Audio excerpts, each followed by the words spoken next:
Welcome to Hurry Up Pinball, the show where I teach you how to work on your pinball machine. This tutorial will walk you through how to change the lights on your pinball machine.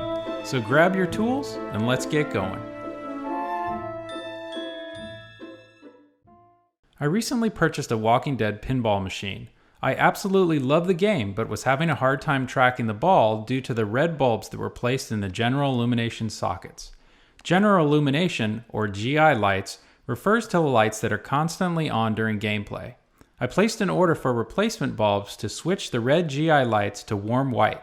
This should help brighten up the playfield and make tracking the ball easier. I prefer LED style bulbs due to the longevity and color options. There are several different types of bulb bases available, so be sure to check your machine to determine what kind to order along with how many. The bulb on the left is a wedge style bulb and the bulb on the right is a bayonet style.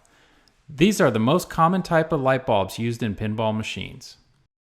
This next picture includes a larger diameter bayonet bulb that is typically used in flashers. I like to keep a small collection of spare bulbs in different styles and colors in case I ever need them.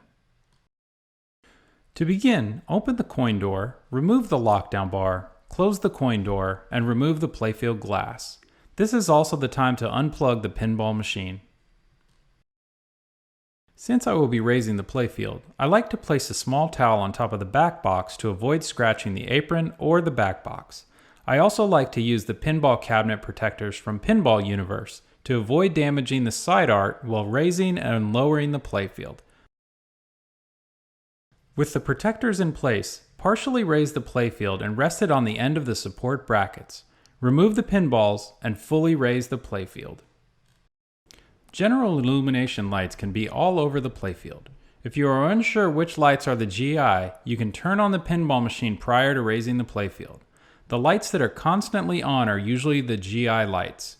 Make sure to turn off and unplug the pinball machine before raising the playfield and switching the lights. With the pinball machine on, there is typically high voltage on the bottom of the playfield and you don't want to get shocked. For The Walking Dead, the GI lights are chained together with the purple wire on the right side, a brown wire on the bottom of the playfield, and a yellow wire on the left side of the playfield. To remove the socket and switch the bulb, use a magnetic nut driver to remove the screw holding on the light socket. Be gentle when removing the light socket and do not put too much pressure on the solder joints. For a bayonet style bulb, push down slightly on the bulb and give it a quarter turn counterclockwise to remove it. Place the new bulb in the socket, press down slightly, and give it a quarter turn clockwise. Now reinsert the bulb and socket into the hole in the playfield. After lining up the socket with the screw hole, load the screw in the magnetic nut driver. Place the screw in the existing hole, but make sure to give it a few turns counterclockwise so the threads on the screw can find the threads in the existing hole. Then turn the nut driver clockwise to tighten it down.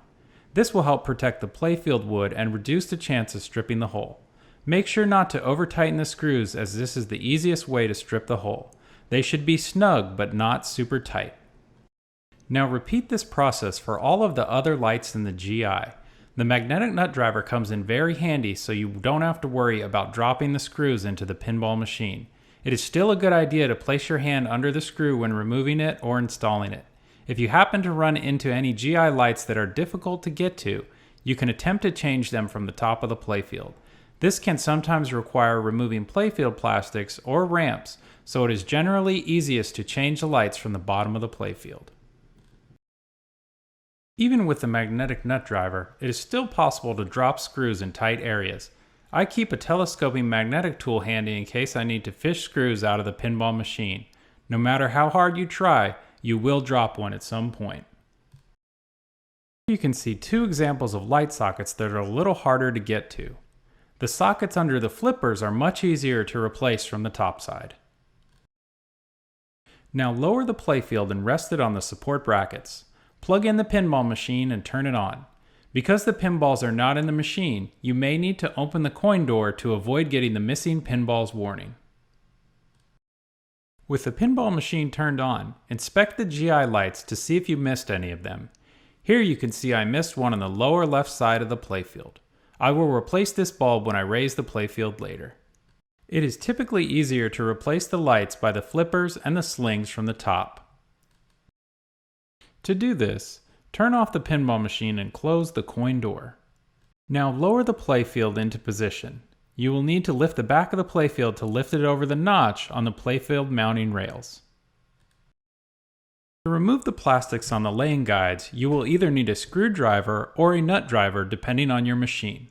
Once the screws or nuts are removed, remove the playfield plastic and place it and the hardware in a safe location.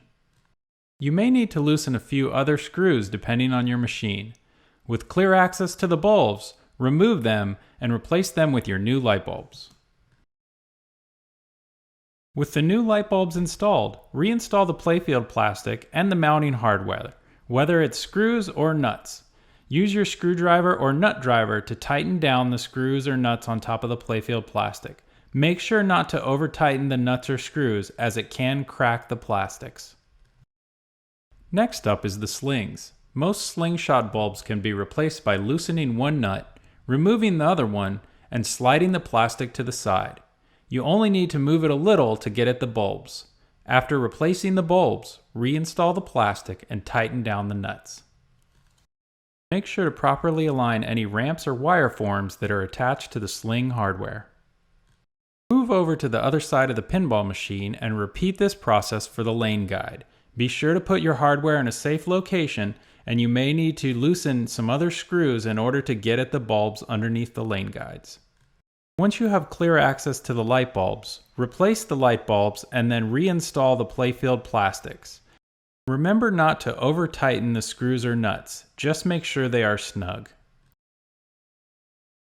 While the lane guide is similar to the other side, the slingshot has a mount for a ramp. Remove the two screws holding on the ramp and remove the threaded post. Next, remove the nut on the lower part of the playfield plastic. With the slingshot plastic out of the way, now replace the bulbs and reinstall the slingshot plastic. Install the lower lock nut, then install the threaded post. Make sure it is snug but not too tight. You don't want to crack the playfield plastic. Don't forget to reinstall the two screws that hold on the ramp as well. If you need to, raise the playfield and replace any light bulbs that you might have missed. If you are changing out a larger bayonet flasher, this process is very similar to the standard GI bulbs. Your flasher bulbs are typically going to be underneath the playfield inserts. You may also have smaller wedge-style bulbs under the playfield inserts. On The Walking Dead, you simply squeeze the tabs on the mounting bracket to get at the light bulb mount. Replace the bulb with another wedge bulb and reinstall the light into the mounting bracket. If you install a brand new bulb and it doesn't light, try reseating the light bulb. There are thin metal wires that must make contact with the metal in the mounting bracket. Sometimes they get misaligned and cause the bulb not to light. For an older Williams-style game, the insert bulbs are located on light boards. The black light socket twists a quarter turn and can be removed, which allow you to change the wedge bulb. After replacing the bulb, insert the black light socket and twist it a quarter of a turn. Just below the light board on my Williams game, there are several flashers. This machine still has incandescent bulbs in the flashers as opposed to LEDs. The GI lights on this Williams game from 1990 are similar to The Walking Dead and can be switched by removing the screw holding the socket to the playfield. If you move over to a modern Stern game like Elvira's House of Horrors, you will notice that they use node boards. You do not have the option to replace the insert bulbs on node boards. They are tiny RGB LEDs directly on the node board. Here you can see the node boards and the small boards that contain RGB LEDs. Even though Stern uses node boards for the inserts, you can still change out the GI lights. Here is a look at several of the GI light sockets on Elvira's House of Horrors. As you can see, they are chained together with the yellow and blue wires. To change these lights, it's just like all the other machines. Remove the screw, change the bulb, and reinstall the light socket. Moving back over to The Walking Dead, if all the lights have been changed, partially lower the playfield and rest it on the support brackets. Then lift the back portion of the playfield over the notch in the playfield mounting rails. Once the playfield is over the notch, completely lower the playfield back into position. At this time, plug the pinball machine back in and turn it on. Double check that you got all the bulbs changed that you wanted to, and then remove the cabinet protectors and the towel from the back box. If everything looks good, reinstall the pinballs, install the playfield glass, open the coin door and install the lockdown bar, and then close the coin door. Play a few test games to make sure everything is working properly. Here you can see what a difference changing the GI bulbs makes on The Walking Dead. I will also be adding some homemade playfield lights, so be sure to check out my tutorial on how to build playfield lights if you are thinking about adding them to one of your pinball machines. This is Craig with Hurry Up Pinball, and I wanted to say thank you for watching. If you enjoyed this video, show your support for Hurry Up Pinball and click the subscribe button. We can also be found on Facebook, Twitter, and Instagram under Hurry Up Pinball.